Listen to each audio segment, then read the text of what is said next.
Hürmetli vatandaş, bugünkü leksiyalarımıza başlayımız. Leksiyada sılağa görüyoruz, Washington'dan sözleyimiz. Bugün çizlağı 2023 yıl, 11. ayının 30. günü vatandaş. Heptiki Perşembe. Bugünkü vaziyetimizde neyse vatandaşım, Amerika Koşmuş Ştatları, Avam Palatası, azı bir türlük yani cüngöğü münasebette kanun layığı makulladı. Bu kanun layığının içinde Uygur'a münasebetlik bir parça kanun layığı. Şundakla Tibet'le münasebetlik bir parça kanun layığı. Ben şu münasebetle bir vatandaşlara şu doğruda şu kanun layığının mezmununu yadırosunu vatandaşlara yetkizimizde teyyarlap geldi o vatandaşlarım. Bu kanun layığı birinci de mındaktayımız. Amerika Koşmuş Ştatları Devlet Meclisi Avam Palata Taşkı Münasebetler Komiteti bir neçe türlü kanun layığı makuldu. Cumhuriyet'in Amerika turuşluq iqtisadi ticaret şanısı verilgen, yani Hong Kong'dan geçirilen Cumhuriyet'in emas, Hong Kong'un Amerika turuşluq iqtisadi ticaret şanısı verilgen diplomatiyelik mertebini bekar kılış, Uygur işleri boyunca alayda maslaştırıcı emeldar değilleş, Tibet'in kanunu ornunu bekitişini şerhileş. Mavzulu haber 11. ayının 30. günü Amerika Avazlayan Xitay Dil programımız ilan kılındı.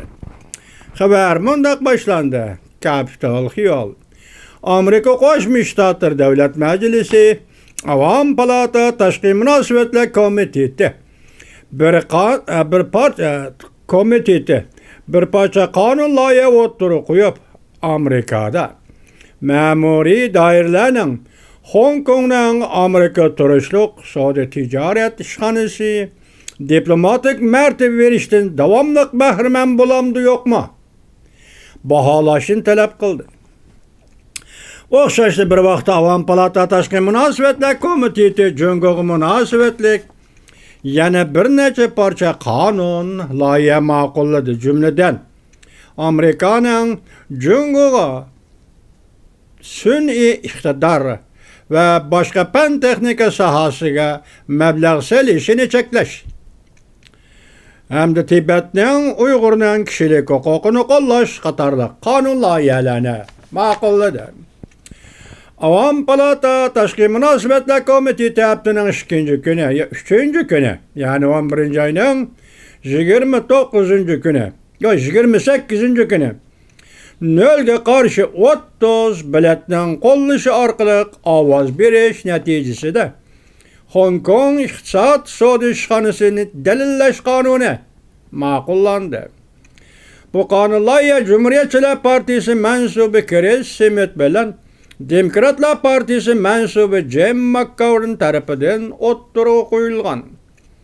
Bu iki nefer Devlet Meclisi azası oxşaşlı uzundan beri Cüngö meselesiga dikkat kılıp Amerika Devlet Meclisi memuri dairler Cüngö Komiteti'nin muhim azalarından biri bulup her daim digidek Cüngö'nün kişilik hukuk nefsenciciliki doğrusunda sadaqay turu kelgen kişiler kelgen azalar idi.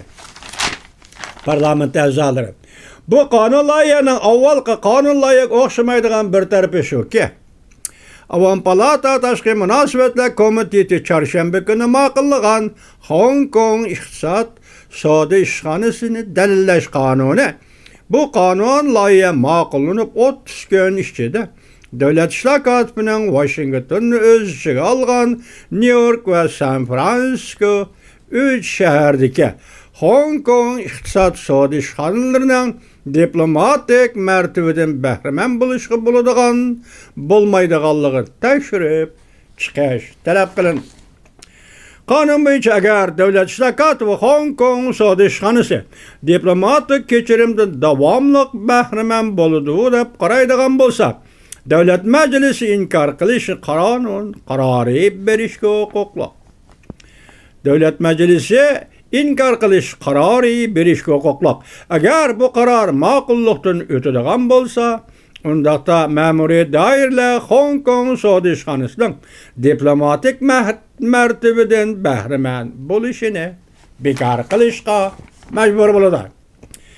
Hozir yuz berayotgan ishlar shundan iboratki, Hong Kong Saudi ishxonasi Amerikada tahdid solg'uvchi kuchlarning bir qismiga aylandi. Bo'libmi bu ishxonadagi jungoliklar tahdid solg'uvchi kuchlarning bir qismiga aylanib qoldi. Ular qilayotgan o'sal ishlar to'g'risida nupuzli davlat majlisi a'zosi Chris Smith Amerika ovoziga mundaq ko'rsatdi. Ular, ya'ni bu ishxonada ishlaydiganlar jungoliklar üç taraflik bir-biriga o'xshamaydigan soxta uchur bilan shug'ullanadigan tashkilot odamlardir. Ular bu ishxonada o'ltirib, ya'ni davlat sirtidagi jungoliklarni nazorat qiladi. Hong Kong ishxonasi, Saudi ishxonasi diplomatiya kechirim xalos qilish huquqi berilgan. Yoki shundaq mərtəbə berilgan ishxona.